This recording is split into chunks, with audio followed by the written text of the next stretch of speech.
You might be wondering, what does this video have to do with becoming a successful programmer? Well, let me enlighten you. Think of tech titans like Mark Zuckerberg, Elon Musk, and Bill Gates. They share a hidden trait that sets them apart, a key to unlocking their maximum potential. It's obsession. Yes, being passionately obsessed with your craft is the catalyst to greatness. Obsession. It's not about sacrificing everything, losing sleep, or making extreme sacrifices. It's about immersing yourself in the art and science of coding. The intense passion and dedication that drive us to explore new languages and concepts, propelling the boundaries of human knowledge and the limits of the human mind. Being obsessed means willingly spending hours debugging not out of necessity, but out of the sheer thrill of unraveling the puzzle. It's about finding happiness and enjoyment in the act of coding. Successful programmers understand that it's not just about reaching a destination, but embarking on a lifelong journey of mastery. So if you're yearning for the secret sauce to become a successful programmer, look no further.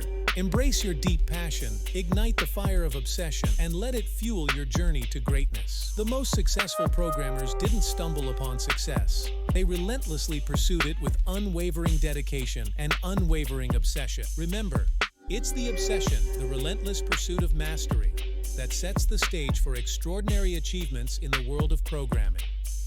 Embrace your passion, fuel your obsession, and embark on your journey to becoming a trailblazing programmer.